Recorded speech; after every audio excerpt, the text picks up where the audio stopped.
सरकार मुर्दाबाद मुर्दाबाद मुर्दाबाद नेपाली कांग्रेस जिंदाबाद जिंदाबाद जिंदाबाद।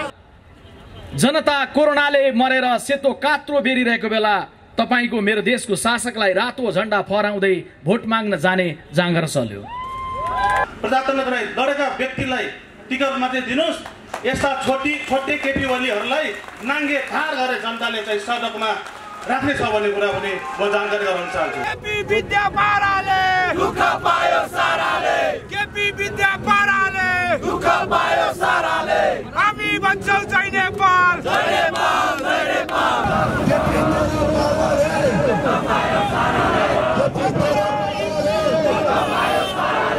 त्यो बेला मंसिर 2074 सालमा घाममा लाम लागेर कम्युनिस्ट पार्टीलाई मत दिनलाई उभिएको कुनै युवक मेरो आवाज कोटेश्वरमा सुन्दै हुनुहुन्छ या स्वदेश विदेशमा लाइभ हेर्दै हुनुहुन्छ भने कृपया तपाईको दाहिने हात छातीमा राखिदिनुस् अनि आफैलाई प्रश्न गरिदिनुस् के तपाईले दिएको मत जनता कोरोनामा मर्दै गर्दा बालुवाटारमा सत्ताको लडाई गर्नका लागि थियो?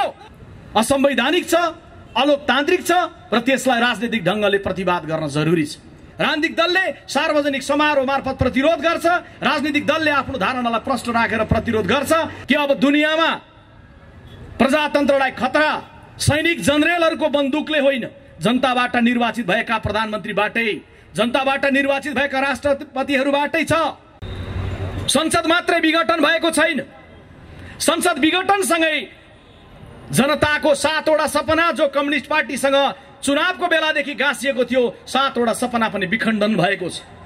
तर एमाले र माओवादीका युवाहरू हो, मेरो आवाज सुन्दै गर्दा तपाईले फर्केर सम्झेर हेर्नुस् त, एमाले र माओवादी नाम गरेको दुईटा दललाई एक बनाउँदै गर्दा के तपाईलाई सोधिएको थियो? रौतहट माधवको बाबुरामको गोर्खा, रौतहट माधवको बाबुरामको गोर्खा, केपीजी को झापा परो प्रचण्डको चितवन रोल्पा, महन्त र राजेन्द्रको पेवा परो धनसा महोत्तरी, महन्त र राजेन्द्रको पेवा परो धनसा महोत्तरी, काम चलाउ सरकारले पनि मन्त्री नियुक्ति गरो हाय कठै बरी।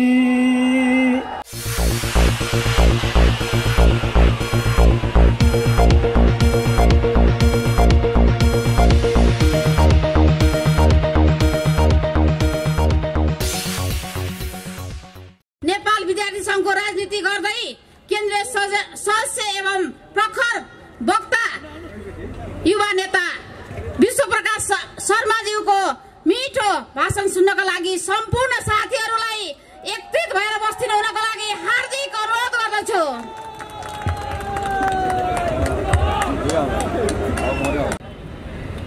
जनताले देखेको एउटा सपना थियो र त्यो सपना छ। जनताले देखेको सपना र शासकको सनकको बीचमा द्वन्द्व भयो। कोरोनाले मानिस यतै मरेको बेला उतै मरेको बेला, जनता कोरोनाले मरेर सेतो कात्रो बेरिरहेको बेला तपाईको मेरो देशको शासकलाई रातो झण्डा फहराउँदै भोट माग्न जाने जाँगर चल्यो। आज यो बेलामा नेपाली कांग्रेस पार्टीले देशभरि प्रदर्शन गर्दै गर्दाखेरि पसलमा रहनुभएका आदरणीय दिदी बहिनी दाजुभाइहरू, कोटेश्वरको यत्र तत्र जसले सुनिरहनु भएको छ म जान्दछु, तपाईहरुको पसल चलाउने कुरामा, यात्रा गर्ने कुरामा, प्रहरीका साथीहरूले सुरक्षा व्यवस्थापन गर्ने कुरामा हाम्रो सभाले केही न केही असर पक्कै परेको छ। स्वाभाविक छ ती सबै असरप्रति हामी क्षमा चाहन्छौं। तर कोटेश्वरका दिदीबहिनी दाजुभाइहरू जो पसल चलाइरहनु भएको छ उहाँहरू पनि जान्नुहुन्छ अनि दर्जनौं फेसबुक पेजहरूबाट स्वदेश विदेशबाट हेरिरहनु भएकाहरू जान्नुहुन्छ कि आज कांग्रेस थियो जिम्मेवार ढंगले कोटेश्वरमा शालीन ढंगले शान्तपूर्ण ढंगले प्रदर्शन गरिरहेको छ, कोटेश्वरमा बोलिरहेको छ, कोटेश्वरमा जलिरहेको छैन, कोटेश्वरमा कुनै तोडफोड भइरहेको छैन।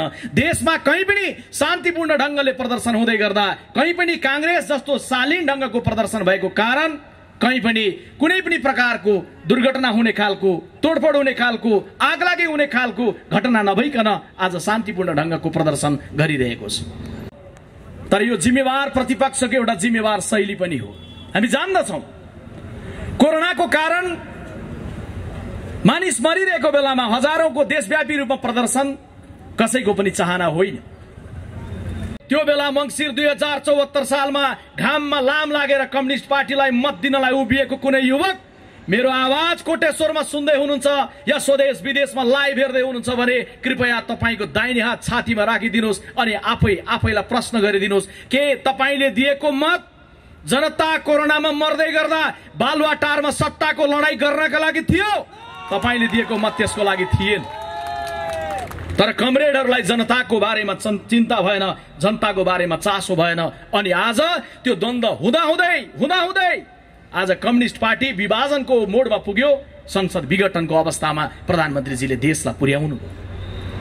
संसद मात्रै विघटन भएको छैन, संसद विघटनसँगै जनताको 7 वटा सपना जो कम्युनिस्ट पार्टीसँग चुनावको बेलादेखि गाँसिएको थियो 7 वटा सपना पनि विखण्डन भएको छ। विखण्डन भएका एक वटा सपना म गनेर तपाईको समक्ष राख्छु नै, त्यसमा म पछि आउँछु। त्योभन्दा अगाडि म पहिला प्रश्नाउँ। मिडियाका साथीहरू पनि हुनुहुन्छ, देश दुनियाँबाट लाइभ हेरिरहनु भएको छ। कांग्रेस अस्पष्ट पो छ कि, कांग्रेस अलबलमा पो छ कि, कांग्रेसको धारणा के हो भन्ने बारेमा पनि चासो छ, जिज्ञासा छ। पार्टीको प्रवक्ता भएको नाताले मैले यहाँको समारोहलाई पनि लाइभ हेरिरहनु भएका देशभरिका दिदीबहिनी दाजुभाइलाई पनि मैले प्रश्नाउनु पर्ने हुन्छ। मैले क्रमशः बताऊं, पुसको 5 गते संसद विघटन गरियो। किंचित 1 मिनेट पनि ढिलो नगरिकन तत्काल पार्टीको काठमाडौँ उपत्यकामा उपलब्ध वर्तमान र पूर्व पदाधिकारीहरूको हामीले बैठक बोलायौं। हामीले निर्णय गर्यौं, कुनै लामो बहस छलफल धेरै समय नलगाइकन हामी सबै एउटा निष्कर्षमा थियौं कि यो संसद विघटन असंवैधानिक छ, संसद विघटन अलोकतान्त्रिक छ, यो संसद विघटन सर्वसत्तावाद उन्मुख छ। पार्टीले 5 गतेको दिन जे निर्णय गर्यो त्यो निर्णयको पक्षमा अहिले पनि पार्टी छ।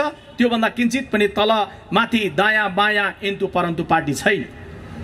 5 गते विघटनको लगत्तै त्यो धारणा बनाएर 6 गते नेपाली कांग्रेसले नै सर्वदलीय बैठक बोलायो। नेपाली कांग्रेसको केन्द्रीय कार्यालयमा नेपाल कम्युनिस्ट पार्टीका नेताहरूलाई पनि बोलायो। अलि अगाडिसम्म कांग्रेसका दिन गए भन्नेहरू, अलि अगाडिसम्म कांग्रेसलाई दिउँसै लाइट बालेर खोज्नुपर्छ भन्ने प्रचण्ड र माधव नेपालहरू पनि टाइ मिलाउँदै कांग्रेसको केन्द्रीय कार्यालयमा पुसको 6 गते पुग्नुभयो। कांग्रेसले सर्वदलीय बैठक त्यही बोलायो। त्यो बैठकबाट पनि कांग्रेसले निर्णय गर्यो, सर्वदलीय सहमतिका साथ सबैको साझा धारणा निर्माण गर्यो कि प्रतिनिधि सभाको विघटन सर्वसत्तावाद उन्मुख छ, असंवैधानिक छ, अलोकतान्त्रिक छ र त्यसलाई राजनीतिक ढंगले प्रतिवाद गर्न जरुरी छ। राजनीतिक ढंगले नै प्रतिवाद गर्छ। सर्वोच्च अदालतबाट आउने फैसला सर्वोच्च अदालतले गर्ने विषय कानुनी क्षेत्रकाले आफ्नो ढंगले जुध्ने र लड्ने पाटो आफ्नो ठाउँमा छ। राजनीतिक दलले सडकबाट प्रतिरोध गर्छ, राजनीतिक दलले सार्वजनिक समारोह मार्फत प्रतिरोध गर्छ, राजनीतिक दलले आफ्नो धारणालाई प्रश्न राखेर प्रतिरोध गर्छ।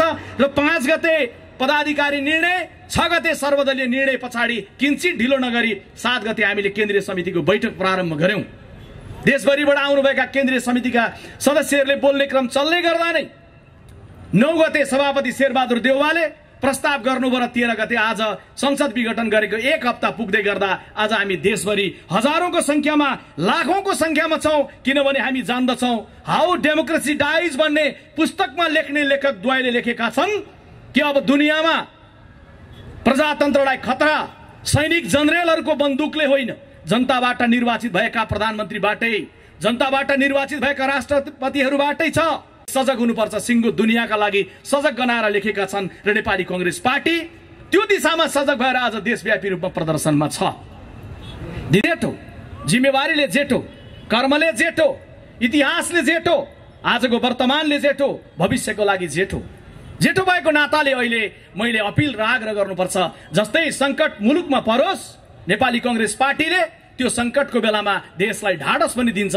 दिदीबहिनी दाजुभाइहरूलाई अपिल पनि गर्छ कि हामी छौं, कांग्रेस छ, कांग्रेस थियो त्यसैले 7 सालको परिवर्तन भयो, कांग्रेस थियो त्यसैले समावेशिताको राजनीति मुलुकमा प्रारम्भ भयो, कांग्रेस थियो त्यसैले 30 वर्षको पञ्चायती व्यवस्थालाई कम्युनिस्टलाई पनि सँगसँगै घाँसेर परिवर्तनमा लग्यो, कांग्रेस थियो त्यसैले 10 वर्षको माओवादी विद्रोह, जंगल भट्किएका बादल बाबुराम र प्रचण्डहरूलाई पनि शान्ति प्रक्रियामा लिएर आयो। कांग्रेस थियो, त्यसैले अरू कमरेडहरूको नेतृत्वमा नबनेको संविधान कांग्रेसको नायकत्वमा बन्यो। कांग्रेस थियो, त्यसैले अरूको नेतृत्वमा नभएको निर्वाचन कांग्रेसको नेतृत्वमा भयो। त्यसैले आज पनि कांग्रेस जिउँदैछ, कांग्रेस छ, त्यसैले मुलुकले फेरि पनि बाटो प्राप्त गर्छ। यही भन्नलाई, यही अपिल गर्नका लागि आज हामी देशभरिको सभामा छौं। किनभने मैले बेला बेला बोल्ने वाक्य म दोहोर्याउँछु यहाँ आज पनि, जेठो सदैव जेठो हुन्छ। सत्ताको नेतृत्व गर्दा पनि जेठो हुन्छ, प्रतिपक्षमा बस्यो भने पनि जेठो हुन्छ। जेठो दल चुनाव जितेर ठुलो हुँदै गर्दा पनि जेठो नै हुन्छ, चुनाव हारेर प्रतिपक्ष बन्दै गर्दा पनि जेठो हुन्छ। जेठोको हैसियत फरक पर्दैन। जेठो भएको नाताले जेठोको पोजिसन बुझ्नलाई सरल भाषामा तपाईहरु बुझ्नुहुन्छ। वैशाख 12 को भूकम्पले सिन्धुपाल्चोकको कुनै गाउँमा जेठो दाजुको घर भत्कियो। अनि भ्रमबाट मुक्त हुनुस्, भ्रमको सपनाबाट मुक्त हुनुस्। मैले बोल्दै गर्दा तथ्यका साथै बोल्दैछु। केही जरुरी छैन कम्युनिस्ट पार्टीलाई दुश्मन सोच्नु पर्ने। कम्युनिस्ट पार्टीलाई मत दिनेहरूलाई दुश्मन हामी सोच्दैनौं। तपाईले जो मत दिँदै गर्दा दिनुभयो, एउटा सपना सोच्नुभयो, एउटा विश्वास सोच्नुभयो, एउटा भ्रममा रहनुभयो। तर एमाले र माओवादीका युवाहरू हो, मेरो आवाज सुन्दै गर्दा तपाईले फर्केर सम्झेर हेर्नुस् त। एमाले र माओवादी नाम गरेको दुईटा दललाई एक बनाउँदै गर्दा के तपाईलाई सोधिएको थियो? थिएन। आज यो जे अवस्था आएको छ, यो अवस्था आउँछ भन्ने कुरो धेरै टाढाबाट दूरबीन लगाएर हेरेन होला, तर हामीलाई थाहा थियो कम्युनिस्ट पार्टीको नेतृत्वमा यो अवस्था आउँछ। रगत बगाएका माओवादी कार्यकर्तालाई सोधिएन कि संशोधनवादी भनिएको, बुर्जुवा शक्ति भनिएको, भाइ कांग्रेस भनिएको एमालेसँग मिल्ने कि नमिल्ने? रगत बगाएको माओवादी कार्यकर्तालाई सोधिएको थिएन। अनि गाउँमा बसेर मेहनत गरेर, दुःख गरेर, जनताको सेवा गरेर मत लिन्छौं कम्युनिस्ट पार्टीलाई भनेर एमाले बनाएर बचाएर बसेका एमालेका कार्यकर्तालाई सोधिएन कि कमरेड प्रचण्डको त्यो पार्टी जसलाई उग्र वामपन्थी गुरिल्लाहरूको पार्टी, उग्रवादीहरूको पार्टी बन्यो, यो पार्टीसँग मिल्ने कि नमिल्ने भनेर तिनलाई पनि सोधिएन। तपाईलाई नसोधिकन काठमाडौँको एउटा कुनामा बसेर बनाइएको थियो पार्टी। त्यो पार्टी बनाउँदै गर्दा कुनै सिद्धान्तको एकता थिएन, कुनै गहिरो विश्लेषण थिएन। जम्मा जम्मी दुई थान कमरेडरलाई आलो पालो प्रधानमन्त्री बन्नु थियो, केपी ओलीलाई, प्रचण्डलाई। अनि तपाईको कुनै सिद्धान्त दृष्टिकोण नराखिकन एकाएक एकता गरियो। त्यसबेलै हामीले भनेका थियौं यो एउटा यस्तो मोटर बनाइदैछ जुन मोटरमा माओवादको पेट्रोल पनि हालिदैछ, बौद्धले जनवादको डिजेल पनि हालिदैछ। डिजेल र पेट्रोल हालेर हिँडेको गाडी कोटेश्वरबाट गयो भने बानेश्वर नपुगिकन तीन कुनामा दुर्घटना हुन सक्छ हामीले भनेका थियौं। आज भएको त्यही। त्यसैले यो जे हुनु थियो यो हुनु नै यही थियो। त्यसैले दिदी बहिनी दाजुभाइहरू, यो बेलामा आउँदै गर्दाखेरि हामी तीनटा परिदृश्यमा जाउँ। म तपाईलाई तीनटा परिदृश्य सम्झाउँछु। एउटा परिदृश्य करिब 15 वर्ष अगाडिको, 62-63 साल भन्दा अलि थोरै अगाडिको। यतै मान्छे मर्दै थिए, उतै मर्दै थिए। 7 समुद्र पारीबाट कसैले सोध्यो तिम्रो देशमा के सस्तो छ भन्दा मेरो देशमा पेट्रोल महँगो छ, डिजेल महँगो छ, चामल महँगो छ, मेरो देशमा मान्छेको जिन्दगी सस्तो छ, मान्छेको रगत सस्तो छ भन्ने दिन थियो। रगत बगिरहेको थियो माओवादी विद्रोहको कारण। अर्कोतिर शासन हातमा लिएर महाराजधिराज, तल रगत बगिरहेको झोलुङ्गे पुल माथि बसेर बाँसुरी बजाइरहेको दृश्य थियो यो देशमा। कांग्रेस थियो, सबलाई समन्वय गर्यो र एउटा निष्कर्षमा पुर्यायो। तर आज 15 वर्ष पछाडि त्यसबेला देखिएको सपना, 12 बुँदे समझदारी, 19 दिनको जनआन्दोलन, जनताले 70 वर्षको सपना पूरा गरेर बनाएको संविधान सभा, पहिलो संविधान सभाबाट नबनेर दोस्रो संविधान सभाबाट बनाइएको संविधान, अनि त्यसबीचमा घोषणा गरिएको गणतन्त्र, अनि संविधान निर्माण पछि गराइएको 3 तहको चुनाव। के हामीले देखेको सपना, हामीले राजनीतिक अध्याय पूरा गर्दै गर्दा सडकमा हिँड्दै गरेको युवकलाई भनेको होइन के युवक आऊ अन्तिम पटक संघर्षमा आऊ, अब यो देशमा फेरि संघर्ष गर्नु पर्दैन हामीले भनेको होइन। तर त्यो बेला देखिएको सपना फेरि सडकमा आएर दुर्घटित हुँदै गर्दाखेरि आज रोमको महाराज निरो होइन, झोलुङ्गे पुलमाथि बसेर बाँसुरी बजाउने ज्ञानेन्द्र निरो होइन। आज म हेरिरहेको छु कमरेड केपी ओलीलाई त्यो बेलाको हिरोइजमदेखि लिएर आजको निरोइजमसम्म एकैचोटि हेरिरहेको छु कमरेड केपी ओलीलाई। त्यो बेलाको त्यो कथाहरूलाई बिर्सिए कमरेडहरू। 15 वर्ष अगाडिको कुरा छोडौं, केवल 3 वर्ष अगाडिको कुरा गरौं। जो कांग्रेस हुनुहुन्न नि दिदीबहिनी दाजुभाइहरू पर पर हुनुहुन्छ जसले सुन्दै हुनुहुन्छ नि म तपाईहरुलाई अपिल गर्छु 3 वर्ष अगाडि सम्झिनुस् त मंसिरको महिनामा बिहानै उठ्दै गर्दा के सपना देख्दै मतदान केन्द्र जानु भएको थियो अघिल्लो दिन राति सुत्नु अगाडि घर परिवार बच्चा बच्ची छोरा छोरी बाबुआमा बसेर भोट दिँदै गर्दा के दिने भनेर दिनु भएको थियो कि यो देश कसैले बनाएन कम्युनिस्ट पार्टीले बनाउँछ यो देशमा कोहीले केही गरेन कसैले केही गर्छ त कमरेड केपी ओलीले गर्नुहुन्छ चुनावको बेलाको त्यो सपनाहरू सम्झिनुस् अनि यो 3 वर्षको समीक्षा गर्नुस् यो 3 वर्षको समीक्षा गर्दै गर्दा तपाई के पाउनुहुन्छ हामीले त त्यसबेला भनेका थियौं कि हामीले कांग्रेसले 46 सालको परिवर्तनपछि गाउँहरुमा बाटो पुर्याएका छौं दिदीबहिनी दाजुभाइहरू त्यो बाटोहरु कालोपत्रे गर्न बाँकी छ हामीले गोरेटोहरु बनाएका छौं ती गोरेटोहरुलाई कालो बनाउने हाम्रो सपना छ आदरणीय मतदाता दिदीबहिनी दाजुभाइहरू तपाईहरु सुन्दै हुनुहुन्छ भने सम्झिनुहोस् तपाईलाई त्यो सपना जस्तो लागेन कांग्रेस त गोरेटोलाई कालोपत्रे बनाउने मात्रै भन्छ तपाईलाई त्यो सपना जस्तो लागेन तपाईलाई लाग्यो सपना त चुच्चो भएको रेल कमरेड केपी ओलीले ल्याउँछु भन्नु भएको छ त्यो सपना हो भन्ने लाग्यो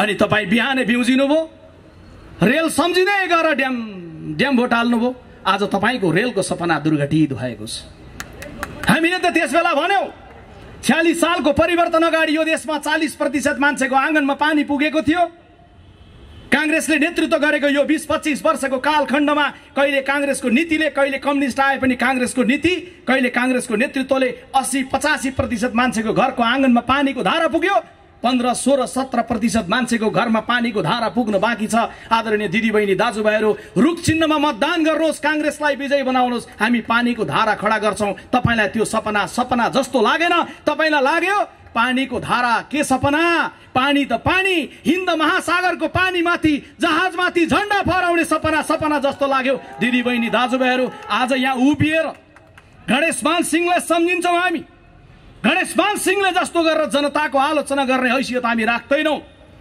कि 7 सालमा पनि नेपाली जनता थपडी बजाउँछ 17 सालमा पनि थपडी बजाउँछ गणेशमान सिंहले जनताको आलोचना गर्ने साहस राख्नुहुन्थ्यो हामी त्यसरी साहस राख्दैनौं तर हामी भन्न चाहिँ सत्य गणेशमानजीका पार्टीका कार्यकर्ता हौं भनिरहँदै गर्दा हे दिदीबहिनी दाजुभाइहरू हो तपाईले त्यो बेला दिएको मत त्यो बेला देखेको सपना कांग्रेसको सपना जस्तो लागेन आज तपाईले कम्युनिस्टले त्यो मुलुकलाई काया पलट गर्छन् भनेर देखेको सपना जस्तो लाग्यो सपना कस्तो रहेछ सपनाबाट बिउजिनुस् भन्न चाहिँ हामी सक्छौं त्यो भ्रमबाट मुक्त हुनुस् त्यो चाहिँ हामी भन्न सक्छौं त्यसैले दिदीबहिनी दाजुभाइहरू यो बेलामा तपाई आउँदै गर्दा तपाईले पाउनुभयो कि त्यो वास्तविक सपना होइन रहेछ जिम्मेवार बाटो जिम्मेवार ढंगले हिँड्ने कुरा सत्य कुरो रहेछ किनभने जान्नुहुन्छ एक बिहानको खाना पाक्नका लागि पनि संयम चाहिन्छ धेरै त चाहिन्छ खानका लागि पनि भाँडो पानी आगो र चामल चारवटा कुरो चाहिन्छ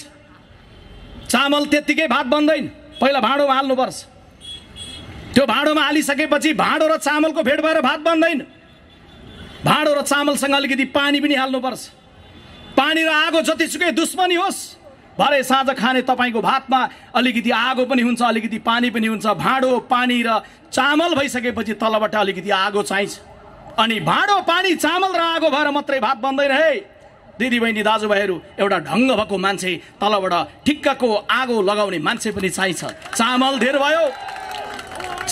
भयो काँचो हुन्छ आगो धेर भयो भात डढ्छ पानी धेर भयो गिलो हुन्छ हामी जम्मा यति त भनिरहेका छौं देश बनाउनलाई बिस्तारै हुन्छ एक बिहानको एक छाक बनाउनलाई भाँडो पानी आगो चामल लिएर एक छाक बनाउनलाई त कति संयम चाहिँदो रहेछ भने देश बनाउने कुरो त समय लाग्छ हामीले भनेका थियौं पत्याउनु भएन नि आज सिंहदरबारमा हेर्नुहोस् कहिले पानी धेर हालेका छन् गिलो भएको छ कहिले आगो लगाएका छन् डढेको छ सिंहदरबारबाट डढेको चामलको मात्रै गन्ध आइरहेको छ केही पनि प्रगति मुलुकले लिने दिशामा गएको छैन हामीले भन्यौं कि यो देश नबन्नुको पछिल्तिर अस्थिरता कारण हो हामी पनि दोषी थियौं कांग्रेसको प्रवक्ता कोटेश्वरको चोकमा उभिएर कांग्रेसले विगतमा शासन गर्दै गर्दा हामीले कमी कमजोरी गर्दै गरेनौं म भन्दिन हामी जिम्मेवार ढङ्गले विगतमा शासन गर्दा हामीले गरेका कमजोरीको पनि समीक्षा गरिरहेका छौँ। एउटा जिम्मेवार राजनीतिक दलले 21औं शताब्दीमा जनताका सामुन्ने उभिएर बोल्दै गर्दा हामीभन्दा जनता चेतनशील छन्, हामीभन्दा पछिल्लो पुस्ता योग्य छन्, प्रविधिको जमाना छ, युवकहरू सबै बुझ्दछन् भन्ने हिसाबले हामी बोल्दछौँ। त्यो बोल्दै गर्दा मैले जिम्मेवारपूर्ण ढङ्गले भन्दै गर्दा हो हामी जान्दछौँ हामीलाई पनि सरकार चलाउँदा कमी कमजोरीहरू भए, हामीले पनि शासन गर्दै गर्दाखेरि जुन गतिमा हुनु पर्थ्यो त्यो हुन सकेन। तर कम्तीमा काङ्ग्रेस एउटा कुरामा इमानदार थियो, त्यो इमानदार भनेको लोकतान्त्रिक प्रक्रियाका प्रति इमानदार थियो, संसदीय शासन प्रणालीका प्रति इमानदार थियो, जनतालाई धेरै ठुलो आश्वासन र आशा देखाउने होइन गर्न सकिने कुराका प्रति इमानदार थियो।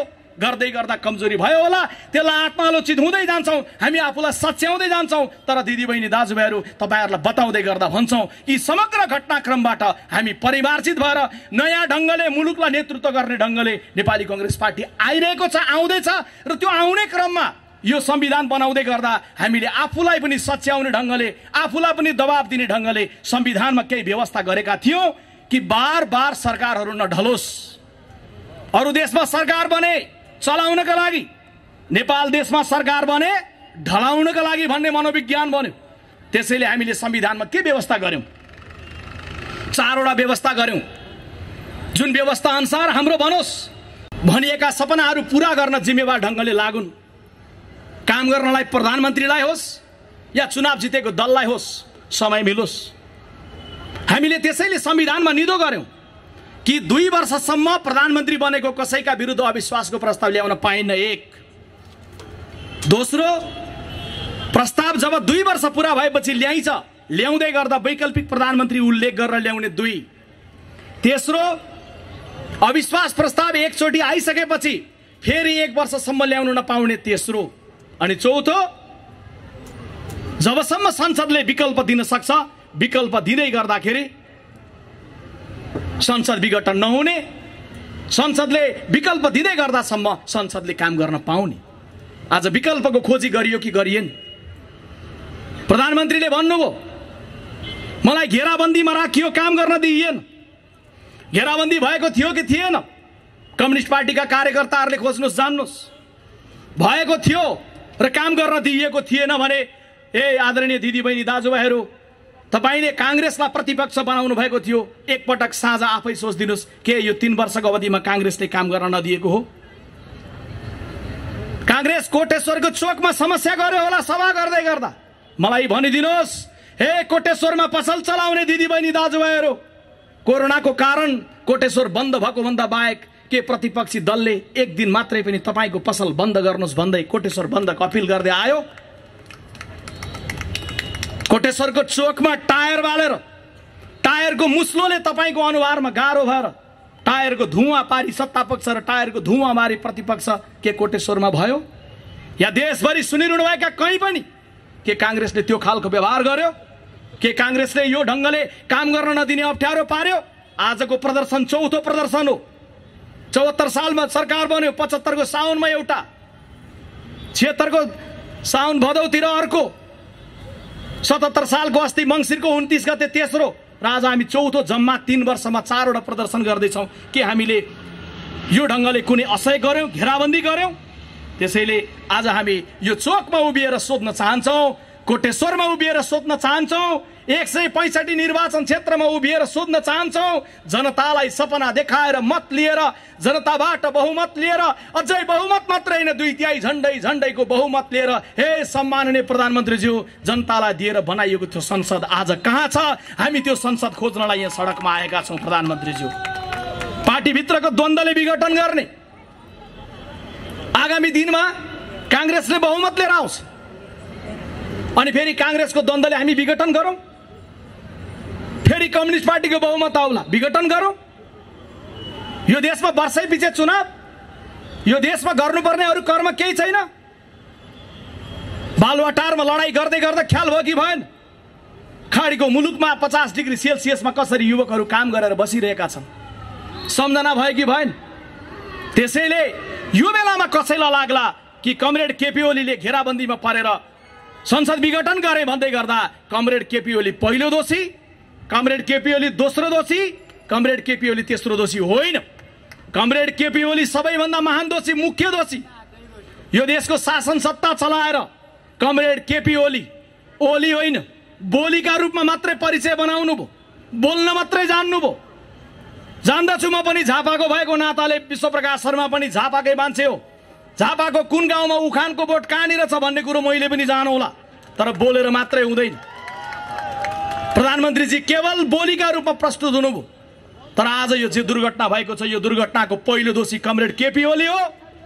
यसको दोस्रो दोषी कमरेड पुष्पकमल दाहाल उर्फ प्रचण्ड हो र तेस्रो दोषी भनेको यही क्षेत्रबाट निर्वाचित भएका कमरेड माधव नेपाल हो। उहाँहरू कसैले पनि दोषबाट मुक्ति भन्ने कुरालाई नसोच्नलाई म अपिल र आग्रह गर्न चाहन्छु।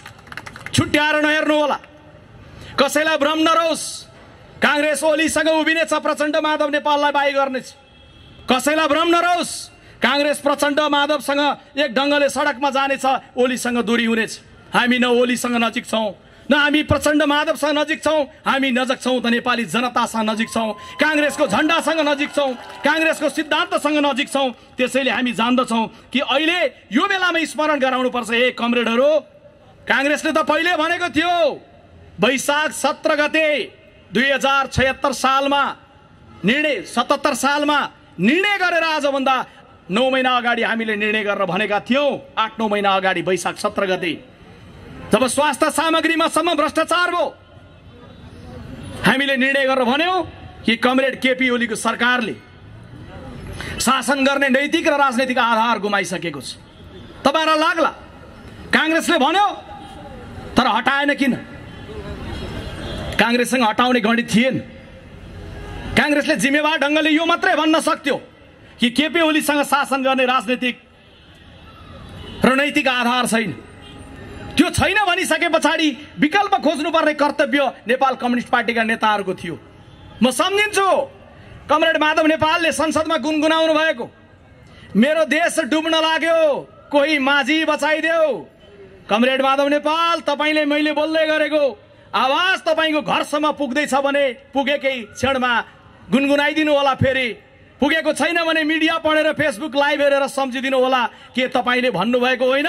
संसदमा उभिएर बोल्दै गर्दा 1.5 वर्ष अगाडि मेरो देश डुब्न लाग्यो, कोही माझी बचाइदेऊ, अनि 1.5 वर्षसम्म डुब्न लागेको दिन गन्दै गन्दै अहिले डुबिसक्यो, तपाईको सरकारले डुबाउनतिर लाग्यो, अनि बल्ल हामी यहाँ छौं भनेर रत्तबारको सडकमा आइपुग्ने तपाई। त्यसैले दोष माधव नेपालजीले दोष लिनुहुन्न भन्ने कुरो बिल्कुलै होइन।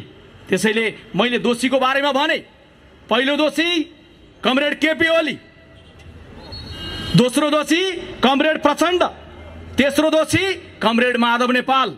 अनि यसो भन्दै गर्दा चौथोमा वरियतामा राख्दा सायद गलत होला, तर पनि चौथो नम्बरमा सही सम्झिँदै गर्दा मैले सम्झिन भने अन्याय गर्यो भन्नु होला। सम्माननीय राष्ट्रपति विद्यादेवी भण्डारीले शीतल निवासमा बसेर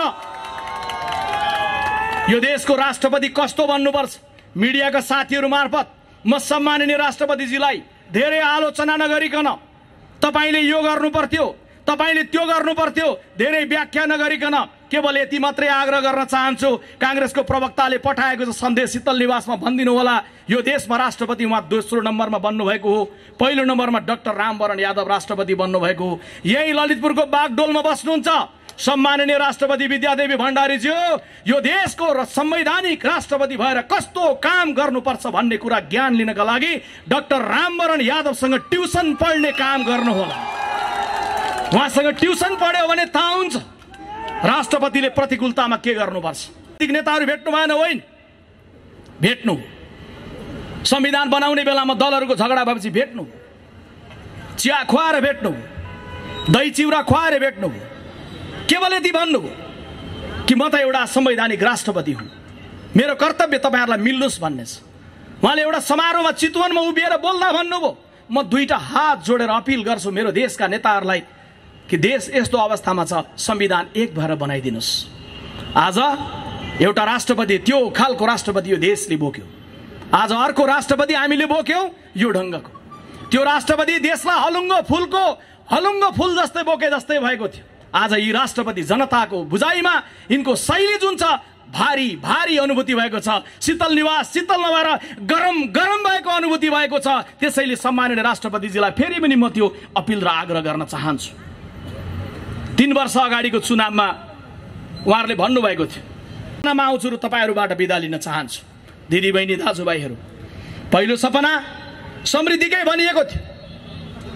लामो व्याख्यामा नजाउँ। काठमाडौँमा बस्नेहरूले पिउनु पर्ने त मेलम्चीकै पानी हो। मलाई लागेको थियो काङ्ग्रेसले 90% काम सकेर टुङ्ग्याएर मेलम्ची छोडेर आएको 10% मात्रै बाँकी छ। कमरेड केपी ओलीले भन्नु होला, आदरणीय दिदीबहिनी दाजुभाइहरू, काङ्ग्रेसले गफ मात्रै गर्यो, मेलम्चीको पानी चाँडै आउँछ काठमाडौँमा, पानी टन्न खानु होला। मेरा विरोधीहरूले दिनमा 3 पटक नुहाए हुन्छ काङ्ग्रेसीहरूले भन्नु होला भन्ने लागेको थियो। तर कमरेडहरूको सरकार बन्यो, सपना समृद्धिको थियो। मेलम्चीमा रहेको इटालियन कम्पनी सीएमसीसँग कमिसन माग्यो, सीएमसीले बाई गरेर छोडेर गयो। मेलम्ची कहिले आउँछ टुङ्गो छैन। कमरेडहरू सडकमा बसेर समृद्धिको सपना अहिले पनि बालुवाटारमा बसेर प्रधानमन्त्रीजी भनिरहनु भएको छ। केरुङबाट रेल आउने कुरो कहाँ पुग्यो? अहिले यो समारोहमा सोध्ने बेला भएको छैन। चुनावमा अझै हामीले धेरै फाइलहरू खोलेर सोध्न बाँकी नै छ। प्याट्ट गर्दाखेरि चुलामा ग्यास आउँछ, कहाँ आइपुग्यो पाइप? अहिले सोध्ने बेला भएको छैन। चुनावको बेलामा फाइलहरू खोल्न बाँकी नै छ। तर यति मात्रै चाहिँ भनिरहन्छु दिदीबहिनी दाजुभाइहरू, कमरेड केपी ओली कम्युनिस्ट नेता भए पनि मेरो पनि नेता हो। कुन अर्थमा? मेरो देशको प्रधानमन्त्री भएको अर्थमा। मेरो पार्टीको नेता होइन होला, तर मेरो देशको प्रधानमन्त्री, तपाईँको देशको प्रधानमन्त्री, हामी सबैको प्रधानमन्त्री त प्रधानमन्त्री हो। हाम्रो देशको प्रधानमन्त्रीलाई के काम गर्ने अनुकूल वातावरण थिएन? सम्झेर हेर्नुहोस्, गिरिजाप्रसाद कोइरालाले कस्तो प्रतिकूलतामा गणतन्त्रको नेतृत्व गर्नुभयो। यतातर्फ माओवादी लडाको क्यान्टोनमेन्टमा, अर्कातर्फ शाही सेना श्रीपेच लगाएर बसेका राजा दरबारमा। त्यस्तो बेलामा संविधान सभाको चुनाव गराएर त्यो ज्वालामुखीको बाटोबाट गणतन्त्र घोषणामा पुर्याउँदै गर्दा गिरिजाप्रसाद कोइरालालाई जुन गाह्रो थियो, के कमरेड केपी ओलीलाई त्यो गाह्रो थियो? थिएन। सुशील कोइरालाले 4वटा कम्युनिस्ट प्रधानमन्त्रीको नेतृत्वमा संविधान नबनेको बेलामा दोस्रो संविधान सभापछि नेतृत्व गरेर यता प्रचण्डलाई बाउडीले गरेका प्रचण्डलाई उता कमरेड केपी ओली गाँसेर संविधान जारी गर्दै गर्दा जस्तो प्रतिकूलता थियो कमरेड केपी ओलीका सामुन्ने थिएन। संविधान बनेपछि कतै मैनबत्ती बल्यो, संविधान बनेपछि कतै टायर बल्यो, मधेसमा आगो लाग्यो, मधेसमा विद्रोह भयो, 50 जति मानिसहरूको मृत्यु भयो। कमरेड केपी ओली 70को मलेटमा भाषण गर्न जाँदा यस्तै सभा सकिएपछि 4 जना युवकहरू गोली लागेर मर्नुपर्ने अवस्था आयो। त्यो मधेसमा आगो लागेको बेलामा शेरबहादुर देउवाले मुलुकको प्रधानमन्त्री भएर मधेस र पहाड सबैलाई समन्वय गराएर 3 तहको चुनाव गराए जस्तो के कमरेड केपी ओलीका सामुन्ने त्यो प्रकारको उकालो, त्यो प्रकारको अप्ठ्यारो थियो? थिएन। उहाँका सामुन्ने हाइवेमा आएको थियो मुलुक, शान्ति भएको, संविधान बनेको, 3 तहको चुनाव भएको, वडासम्म वडा सरकारहरू बनेको। योभन्दा सुन्दर इतिहासको दिन आदरणीय दिदीबहिनी दाजुभाइ के हुन सक्थ्यो होला? यस्तो अवसर कसले पायो होला? त्यसैले एमाले र माओवादीको युवक टाढा रहेकाले फेरि पनि सम्झिदिनुहोस् त। विश्वप्रकाश काङ्ग्रेसको प्रवक्ता हो, काङ्ग्रेसको कुरा गर्दैछ, नसोच्नुहोस्। यो कुरा काङ्ग्रेसको कुरा होइन, यो कुरा देशको कुरा हो। देशले एउटा बाटो पाएको थियो, तर के गरिदिनु, कुन अवस्थामा पुर्याइदिनु? त्यसैले समृद्धिको सपना त्यो ढङ्गले उहाँले दुर्घटनामा पुर्याउनु। उहाँहरूले भन्नुभएको थियो दोस्रो सपना खण्डित कुन भयो? राष्ट्रियता बलियो हुनेछ। काङ्ग्रेसको पालामा राष्ट्रियता कमजोर भयो, तर काङ्ग्रेसले संसदमा उभिएर लिपुलेक, लिम्पियाधुरा, काला पानी सहितको नक्सा पारित गर्न काङ्ग्रेस उभिएको होइन। आज कहाँको त्यो नक्सा? कहाँ थन्काइएको छ नक्सा? हुम्लामा सीमा मिचिँदै गर्दा कहाँ हुनुहुन्छ कमरेडहरू? किन मौन हुनुहुन्छ? किन अनेक देशका दूतावासका राजदूतहरू नेपाल कम्युनिस्ट पार्टीका नेताहरूको घर घरमा चारिरहेका छन्? यो कस्तो राष्ट्रियता हो? यो कस्तो राष्ट्रवाद हो? के राष्ट्रियता बलियो भएको अवस्था हो? परिचित अपरिचित अनुहारहरू किन रातारात काठमाडौँको एयरपोर्टमा उत्रिन्छन्? किन रातारात प्रधानमन्त्रीको निवासमा प्रकट हुन्छन्? किन काने खुसीहरू हुन्छ? के यो देशको राष्ट्रियता जनताको हृदयबाट होइन, त्यो प्रकारको मनोविज्ञानबाट बन्ने के यो राष्ट्रियतालाई बलियो बनाइएको अवस्था हो? तेस्रो सपना राष्ट्रियतापछि भङ्ग भएको बजार भाउ छ। पसलमा बेच्न बस्नु भएको आदरणीय दाइले या दिदीले बेच्दै गर्दा किन्दै गरेकोले भन्छ कति महँगो बेच्नु भएको। बेच्नेलाई थाहा छ कि यो सामानको भाउ कहाँबाट बढेर आएको छ। किन्नेलाई पनि थाहा छ। मैले हिजो भोट हाल्दै गर्दाखेरि बजार भाउ घट्छ भनेर मैले भोट हालेँ, आज किन्न जाँदा त छैन। प्रधानमन्त्रीको भाषण सम्झियो संसदमा भने प्रधानमन्त्रीले भनिदिनु भयो। एक दिन हाम्रो एकजना सांसदले सोध्नुभयो खण्डित भएको सपना भ्रष्टाचारको बारेमा। कमरेड केपी ओलीले भन्नुभयो, मिठो बोल्नुभयो, भ्रष्टाचारीको अनुहार हेर्दिन, अङ्कमाल गरिरहँदै गर्दा अनुहार हेर्नै पर्दैन भन्ने कुरो हामीले पछि मात्रै थाहा पायौँ। जब अङ्कमाल गरिएको हुन्छ अनुहार त देखिँदै देखिँदैन, अर्कोपट्टि पुगिसकेको हुन्छ। कसरी कसरी अङ्कमाल गर्नुभयो हामी जान्दथ्यौँ। उहाँको नारा थियो भ्रष्टाचारको अन्त गरेर समृद्ध नेपाल सुखी नेपाली। आज भ्रष्टाचारको अग्लो पहाडमा उभिएर देखिएको छ के त्यही हो समृद्ध नेपाल। त्यो पहाडबाट सुनिँदैछ, त्यो पहाडबाट देखिँदैछ वाइट बडीको भ्रष्टाचारको फाइल बन्द गर्ने षड्यन्त्र। के यो समृद्ध नेपाल, यही हो सुखी नेपाल। 70 करोडको टेलिफोन सुनियो प्रिन्टिङ प्रेस खरिदमा, के त्यही हो समृद्ध नेपाल। बालवटारको जग्गा प्रकरण, ओम्नीको प्रकरण हुँदा हुँदा आदरणीय दिदीबहिनी दाजुभाइहरू, तपाईलाई मलाई हामीलाई घरभित्र राखेर कोरोनाको बेलामा लकडाउनमा हामी बन्द भएर बसेको बेला हाम्रा लागि स्वास्थ्य सामग्री ल्याउँदैछन् भनेर भनेको लिएर आओ लिएर आओ लिएर आओ भनेको ल्याउन त ल्याए, कमसल ल्याए, हुँदा हुँदा स्वास्थ्य सामग्रीसम्म भ्रष्टाचार। यही हो समृद्ध नेपाल सुखी नेपालीको चित्र। कात्रोमा पनि भ्रष्टाचार। त्यसैले तपाईले भन्दै गर्दाखेरि तपाईले देखेको यो चौथो सपना पनि भङ्ग भयो कम्युनिस्ट पार्टीको सरकारको बेलामा। पाँचौं सपना जनताको जीवनको रक्षा हुन्छ कम्युनिस्ट पार्टीको सरकार हुँदा। महिला उप हिंसा बढ्यो, बालिकाहरूको माथि बलात्कार बढ्यो। कति झोक चल्यो होला ती आमाहरूलाई, हामी छोरीका बाबुहरूलाई। जब प्रधानमन्त्रीजीको मन्त्रीले भन्नुभयो, कमरेड रामबहादुर थापा बादलले भन्नुभयो गृह मन्त्रालयमा पत्रकारका सामुन्ने, हे पत्रकार मित्रहरू सम्झिदिनुहोस्, बालिकाहरूमाथि बलात्कार बढ्यो नि गृहमन्त्रीजी, महिलाहरूमाथि हिंसा बढ्यो नि गृहमन्त्रीजी। उहाँले यसो टोपी मिलाउँदै भन्नुभयो अमेरिकामा पनि यस्तै हुन्छ, विकसित मुलुकमा पनि यस्तै हुन्छ। के यही दिन देख्नका लागि कम्युनिस्ट पार्टीलाई मत दिनु भएको थियो? आमाहरू, दिदीबहिनीहरू, यो मुद्दा आमाहरूको मात्रै दिदीबहिनीको मात्रै होइन, एउटा बालिका माथिको प्रकरण हुँदै गर्दा हामी प्रत्येक माथिको मुद्दा हो। आज भनिदिने अनुकूल अवस्था भएको बेलामा मैले राज्यले कठोर ढङ्गले नियन्त्रण गर्छ भनिदिने छोडेर भनिदिने कि पहिला पनि यस्तै हुन्थ्यो, अमेरिका पनि यस्तै हुन्छ। म जान्दछु कोटेश्वरको यो चोकमा उभिएर बोल्दै गर्दा म विवेक लुइटेल नाम गरेको एउटा सानो बालकलाई सम्झिन चाहन्छु। आदरणीय दिदीबहिनी दाजुभाइहरू, झन्डै 15 वर्ष अगाडि यही चोकबाट सिधा पश्चिम जानुहोस्, करिब 300-350 मिटरमा उत्तरपट्टि हेर्नुहोस्, विवेक लुइटेल नाम गरेको एउटा सानो बालकको घर छ। आमा हुनुहुन्छ, बाबा हुनुहुन्छ, दिदीबहिनीहरू छन्, परिवारका सदस्य हुनुहुन्छ, विवेक लुइटेल छैनन्। केवल 7 वर्षको बालक विवेक लुइटेल, यही कोटेश्वरको विवेक लुइटेललाई कुनै बेला अपहरणकारीले अपहरण गरे, चक्लेट दिन्छु भनेर लगे, पुलमुनि बोरामुनि उनको लास भेटियो। हिजो एउटा कालखण्ड त्यस्तो थियो कि अब यो देशमा शान्ति भएर संविधान बनेर एउटा बहुमतको सरकार बनिसकेर फेरि पनि त्यस्तै दृश्य हुने हो भने कम्युनिस्ट पार्टीले भोट लिएको चाहिँ के का लागि थियो? कमरेड केपी ओलीलाई आशा गरिएको के को लागि थियो? त्यसैले जीवधनको त्यो विवरण हेर्दै गर्दा त्यसरी मात्रै होइन, यतै बलात्कार, यतै मारिएको, उतै मारिएको मात्रै होइन। कोरोनाको बेलामा के भयो? तपाईँ हामीले कर तिरेका थिएनौँ र? अलि बढी कमाउनेले बढी तिरे होला, कम कमाउनेले कम तिरे होला, तर सरकारको कर्तव्य थियो महामारीको बेलामा हरेक जनताको स्वास्थ्योपचार गर्नुपर्ने, नारा लगाउनु पर्यो, जुलुस लगाउनु पर्यो, मिडियाले लेख्नु पर्यो, नो ट्रिटमेन्ट नो ट्याक्स। यदि तिमी ट्रिटमेन्ट गर्दैनौ भने ट्याक्स दिँदैनौ भनेर भन्नु पर्यो, कराउनु पर्यो।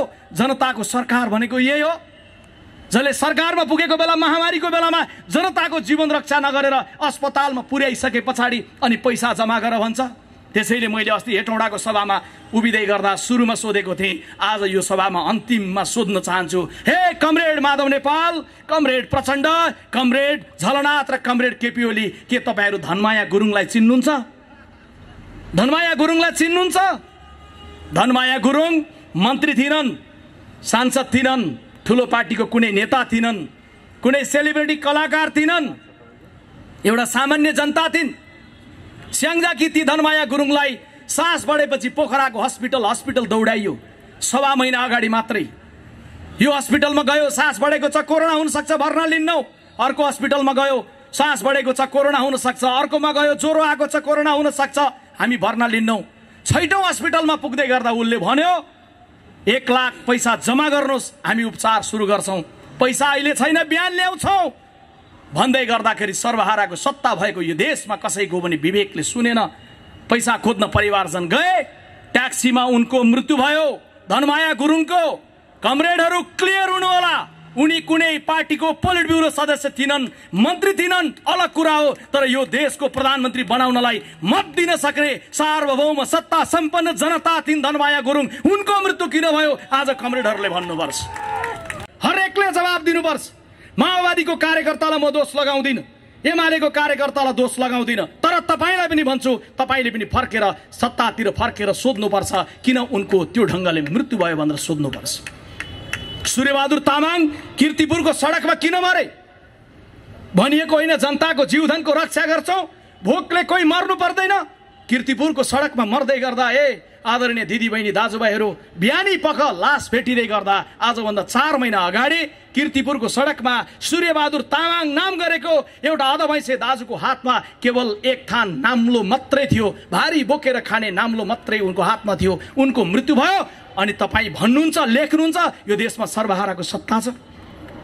सूर्यबहादुर तामाङको नाम्लो नचिन्ने, सूर्यबहादुर तामाङको भोक नचिन्ने, सूर्यबहादुर तामाङको पेट नचिन्ने, सूर्यबहादुर तामाङको जिन्दगी नचिन्ने सत्ता अनि भन्दै गर्दाखेरि सर्वहाराको सत्ता।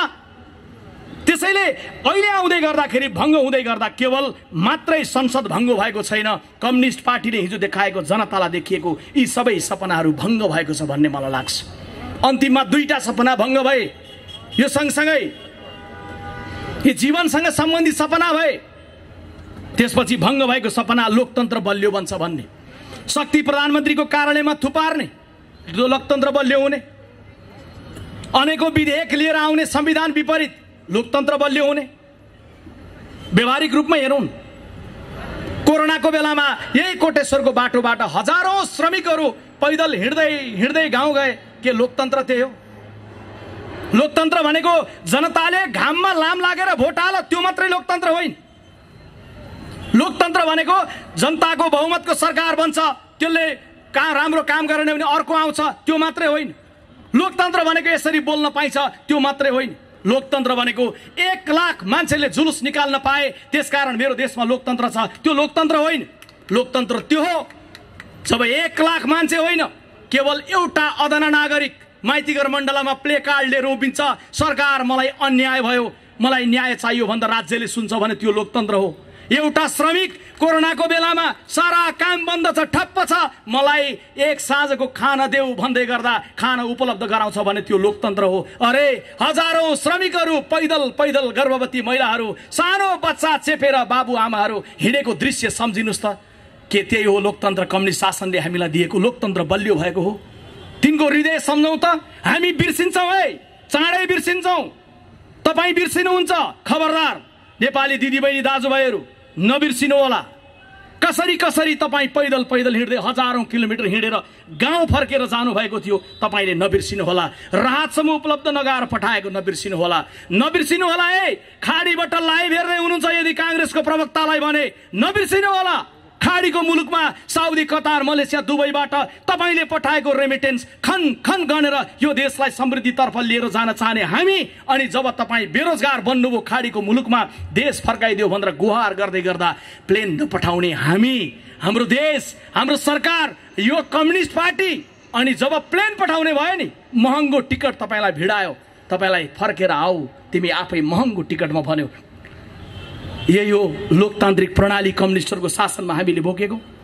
त्यसैले मैले तपाईहरुलाई अन्तिममा आग्रह गर्न चाहन्छु दिदीबहिनी दाजुभाइहरू, यसमा अन्तिममा यो लोकतन्त्र पछिको अन्तिम कुरा भनेको केवल स्थिरताको हो। भङ्ग भए सपना स्थिरताको। स्थिर सरकार भयो भने देश बन्छ, अस्थिरता धेरै भयो भनेर बनाइएको होइन, स्थिर बनाइएको होइन। कमरेडरको घर झगडाले लगाइदिने संविधानमा आगो, कमरेडरको घर झगडाले भत्काइदिने सिंहदरबार, कमरेडरको घर झगडाले मुलुकको सपनामा आगो लगाउने, कमरेडरको घर झगडाले मुलुकको प्रक्रियालाई अवरुद्ध गर्ने, यही हो स्थिरताको सपना। संसार कहाँ पुगिसक्यो? चीन कहाँ पुग्यो, भारत कहाँ पुग्यो, एउटा निश्चित प्रक्रियाको बाटोबाट। हामीले एउटा प्रक्रिया बनाएको होइन। चीनले बनाउन सक्छ, भारतले बनाउन सक्छ, हामी किन सक्दैनौँ? हामी नेपालीहरू बनाउन सक्छौँ। संसारले नाम लिँदै गर्दा वीर गोर्खाली भनेर दिएको पहिचानले यो देशलाई बनाउन सक्छ। संसारले बिउजिँदै गर्दा बिहान बुद्धलाई ढोक्दै बिउजिने संसारले बुद्धको देश बनेको सुन्न सक्छ। संसारमा मान्छे मरिसके पछाडि मरेको मान्छेको मुटु जिउँदो ट्रान्सप्लान्ट गर्दै गर्दा अस्ट्रेलियाको अस्पतालमा भयो होला, तर ट्रान्सप्लान्ट गर्ने डाक्टर कुमुद धिताल एउटा नेपाली आमाको छोरा थिए। मरेको मान्छेको मुटु जिउँदोमा ट्रान्सप्लान्ट गर्दै गर्दा यो देशमा नवीन राष्ट्रभक्ति र देशको समुन्नतिको सपना जागृत गर्न सकिन्छ, नसकिने भन्ने कुरो छैन। तर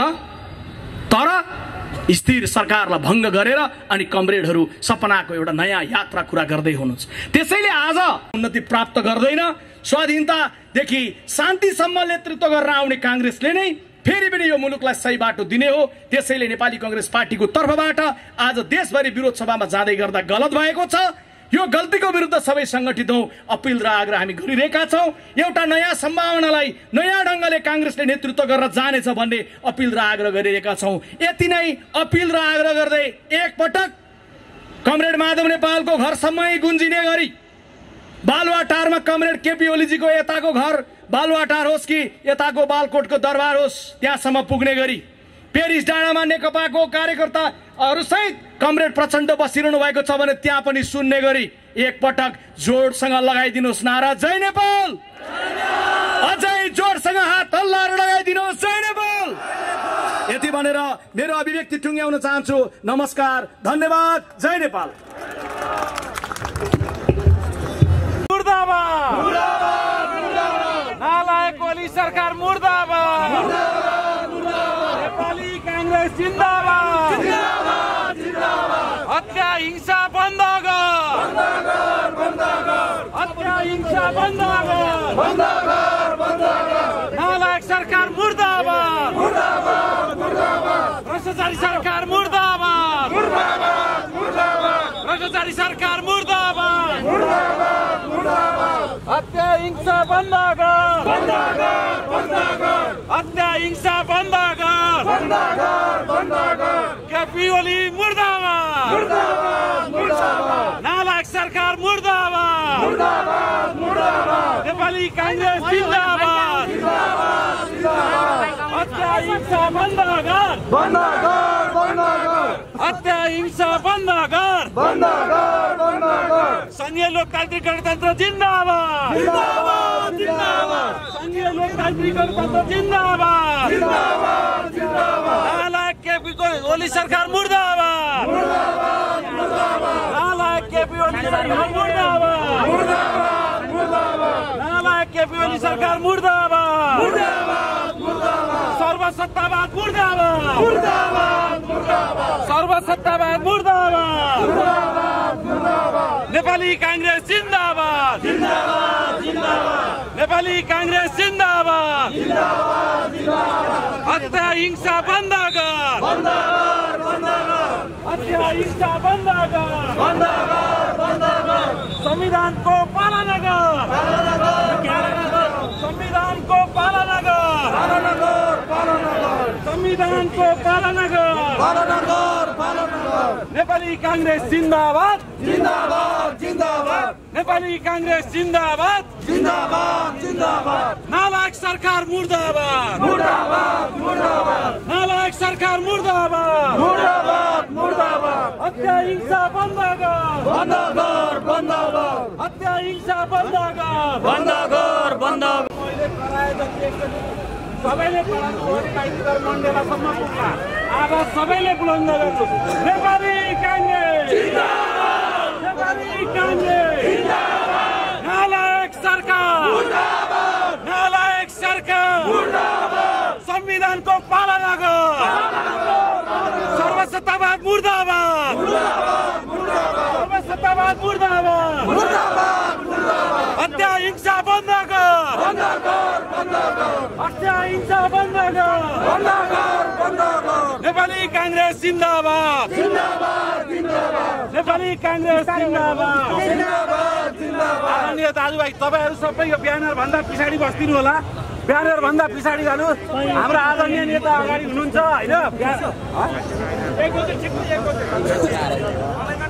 हैन ब्यानरको पछाडि जाइदिनुस्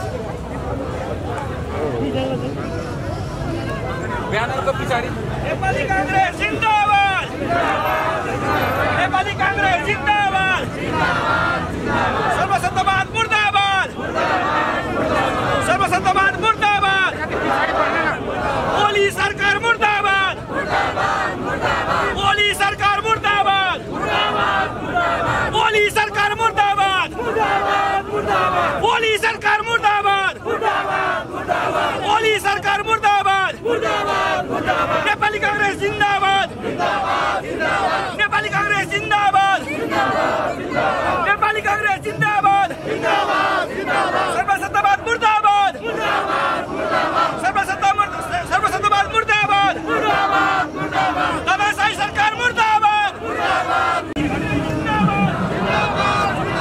ओली सरकार मुर्दाबाद ओली सरकार मुर्दाबाद ओली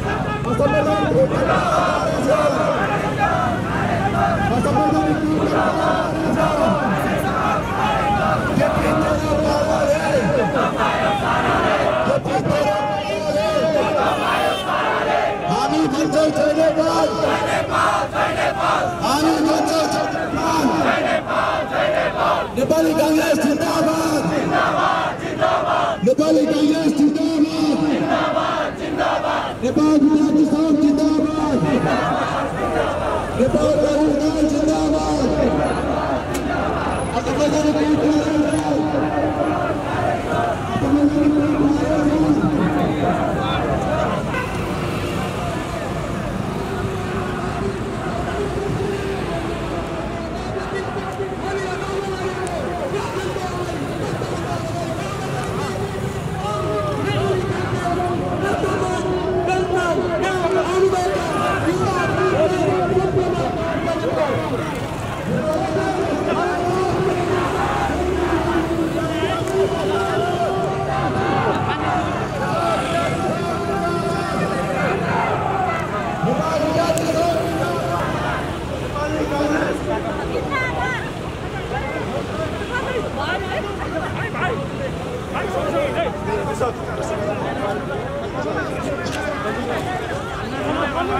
मंच भन्दा तल गई कभर गरिदिनु हुन म हार्दिक अनुरोध गर्दछु।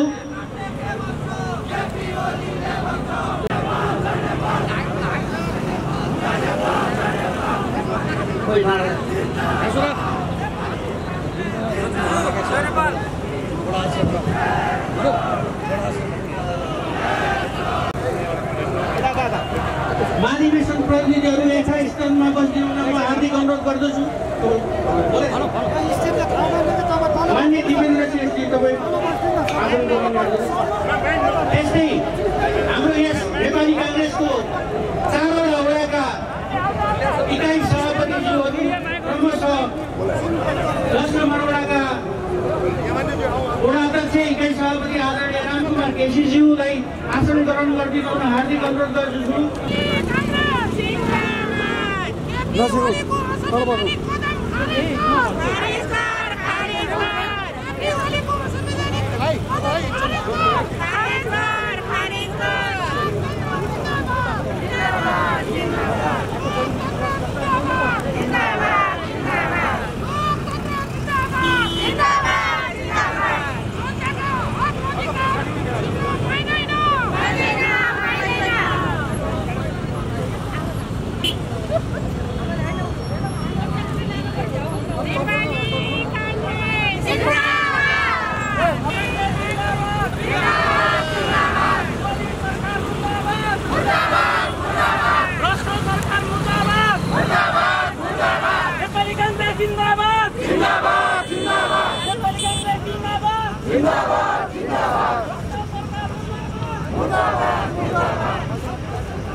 मान्ने भन्नेहरूले पनि यस क्षेत्रमा जुन विकास निर्माणका गतिविधिको नाममा जसरी भ्रष्टाचारहरू गरिरहेका छन्, जसरी ठेकापट्टामा आफ्ना कार्यकर्ताहरूलाई लगाइरहेका छन्, हनुमन्ती करिडोर निर्माण गर्ने नाउँमा जसरी यस क्षेत्रका जनताका हजार रोप्ने जग्गा जुन सडक मापदण्डमा पारिएको छ, यदि सर्वोच्च अदालतले जुन निर्णय गरिसकेको अवस्थामा हाम्रा जग्गाहरू यो करिडोर निर्माण गर्दाखेरि 1000 रोप्ने जग्गा हाम्रा जनताका जग्गाहरू त्यहाँ परेको छ, बिना मुआवजा कुनै हालत पनि यहाँका जनताले 1 इन्ची जग्गा पनि दिँदैन भन्ने कुरा तपाईलाई जानकार गराउन चाहन्छु। र साथै हामीलाई यही ठाउँमा यही हनुमन्तेमा पनि यो खोला सार्न दिन्न भन्नेहरू यो छोटे केपी ओलीहरू आज खोला सार्न अग्रसर भएको हामी देखिरहेका छौँ। गत हप्ता मात्र यहाँ नयाँ सिडिओ आइसकेपछि यहाँका मान्ने भन्नेले र सिडिओले निरीक्षण गरिसकेपछि एक रातमा खोलाको विभिन्न कारणले गर्दा सम्पूर्ण जनमानसमा हामीले स्मरण ताजै छ के कारणले हामी यहाँ हार्यौँ भन्ने कुरा सम्पूर्ण जनमानस हामी ताजै। यही मातहतमा प्रजातन्त्रको लागि लडेका व्यक्तिलाई टिकट मात्रै दिनुहोस्, यस्ता छोटे केपी ओलीहरूलाई नाङ्गे थार गरेर जनताले चाहिँ सडकमा राख्ने छ भन्ने कुरा पनि म जानकारी गराउन चाहन्छु। र अन्तमा म आदरणीय प्रमुखज्यू विशेषज्ञज्यू लगायत यहाँ उपस्थित हुनुभएका सम्पूर्ण पत्रकार साथीहरू र उपस्थित जनसमुदायमा पुनः म एकपटक स्वागत गर्दै मेरो छोटो भनाइ यही टुङ्ग्याउँछु। धन्यवाद। जय नेपाल।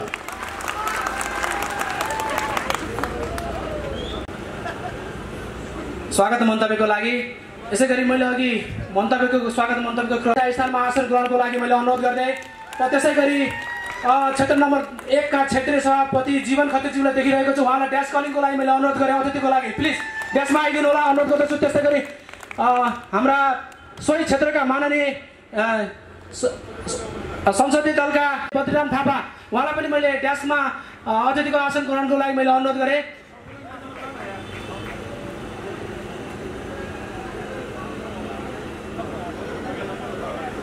यसै गरी मन्तव्यलाई जोड्ने क्रममा हामीले आजको यस विरोध सभा कार्यक्रममा हाम्रा प्रमुख अतिथि हाम्रो पार्टीका केन्द्रीय सभापति आदरणीय पूर्व प्रधानमन्त्री आदरणीय नेता शेरबहादुर ज्यू नै यस कार्यक्रमका प्रमुख अतिथिको आकर्षणको केन्द्रबिन्दु भएको कारणले गर्दा विशेषतः हामीले उहाँको मन्तव्यलाई विशेष रूपले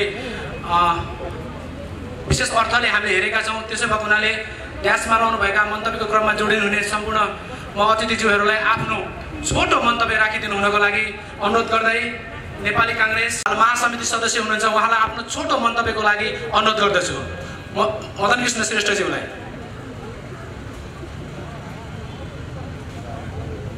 काङ्ग्रेसमा फरक। त्यसैले म भन्छु काङ्ग्रेस भनेको एउटा पुरानो घिउ हो, जति ततायो त्यति बास्ना आउँछ, जति ततायो त्यति बास्ना आउँछ, जति ततायो त्यति बास्ना आउँछ, कहिल्यै गनाउँदैन। तर कम्युनिस्ट भनेको दुध हो, दुध त्यही पनि गर्मी महिनाको दुध, आज दोयो भोलि फाटिहाल्छ। हजुर काङ्ग्रेस भनेको एउटा दुबो हो, जहाँ रोपिदिनुस् त्यो दुबोले सारा संसार फिजिएर त्यो दुबोले सारा संसार चाहिँ फिजिन्छ। कम्युनिस्ट भनेको चाहिँ गन्दे झारो, आज रोपिदिनुस् भोलि कुहिन्छ। हजुर त्यसैले गर्दा कम्युनिस्टको बारेमा धेरै भन्दिनँ, हाम्रा श्रद्धेय सम्मानित दाइहरूको चाहिँ वक्तव्य सुन्नु नै छ यसको बारेमा। र म अन्तिममा जाने बेलामा एउटै चिज भन्छु, कसो बास पर्यो अख्तियारको घरमा, कसो बास पर्यो अख्तियारको घरमा, किन आँखा लाग्या होला तिमीले कमा धनमा, देश हाँक्ने भनेर नै लडेका हौ अरे, सरकारमा बस्नेहरू चाहिँ मोटा मोटा जनता सुकी मरे, होइन भने कलिलो गणतन्त्रलाई सोध जनतालाई, आहा कलिलो गणतन्त्रलाई सोध जनतालाई। रौतहट माधवको बाबुरामको गोर्खा, रौतहट माधवको बाबुरामको गोर्खा, केपीजीको झापा परो प्रचण्डको चितवन रोल्पा, महन्त र राजेन्द्रको पेवा परो धनसा महोत्तरी, महन्त र राजेन्द्रको पेवा परो धनसा महोत्तरी, काम चलाउ सरकारले पनि मन्त्री नियुक्ति गर हाय कठैबरी, होइन भने कलिलो गणतन्त्रलाई सोध जनतालाई, आहा कलिलो गणतन्त्रलाई सोध जनतालाई। सतीत्वलाई पठाउ भारत देश, उनलाई नेपाल भन्दा भारत नै लाग्दो रहेछ बेस। मेची भेग र लिपुलेकमा उदाउ सूर्यचन्द्र, मेची भेग र लिपुलेकमा उदाउ सूर्यचन्द्र, देशको टुक्रा नपाउनेले गर सदन बन्द, होइन भने कलिलो गणतन्त्रलाई सोध जनतालाई, आहा कलिलो गणतन्त्रलाई सोध जनतालाई। यति भन्दै अन्तिममा भन्न चाहन्छु, कांग्रेस पार्टी मात्रै होइन, कांग्रेस एउटा पद्धति हो। कांग्रेस पार्टी मात्रै होइन, कांग्रेस एउटा आन्दोलन हो। कांग्रेस पार्टी मात्रै होइन, कांग्रेस एउटा संस्कार हो। कांग्रेस पार्टी मात्रै होइन, कांग्रेस मेची, महाकाली, हिमाल, पहाड, तराई, मधेस पनि हो। कांग्रेसले त्यो भन्छ, 70लाई घाउ हुँदा सल्यानलाई दुखेको कांग्रेसले देख्छ। बारालाई समस्या हुँदा बागलुङले सुल्झाउनु पर्छ भनेको पनि कांग्रेसले देख्छ। भक्तपुरलाई समस्या हुँदा भद्रपुरले सुल्झाउनु पर्छ भन्न पनि कांग्रेसले देख्छ। मेची रुँदा काली रुनु पर्छ, हिमाल, पहाड, तराई हाँस्दा मधेस पनि हाँस्नु पर्छ, मधेस रुँदा हिमाल, पहाड पनि रुनु पर्छ भनेर कांग्रेसले सन्देश दिन्छ। यही सन्देश बोकेर कांग्रेस अहिले सबैको घर घर, मन, मस्तिष्क र हृदयमा आइपुगेको छ। अब कांग्रेस, हिजो कांग्रेसलाई टर्च लाइटले हेर्नु पर्ने भन्ने वामपन्थी साथीहरू आज 1800 मेगावाटको बिजुली बालेर कांग्रेसको वरिपरि कम्युनिस्ट हिँडेको देख्दा मलाई कहिलेकाहीँ लाज लाग्छ हजुर। आएको छ, अब लाग्छ कांग्रेस सडकमा आएपछि बालुवाटार पनि थर्किन्छ, शीतल निवास पनि पड्किन्छ, सारा चीज हुन्छ। कांग्रेस सडकमा आएको छ लोकतन्त्र बचाउन, संविधानको रक्षा गर्न।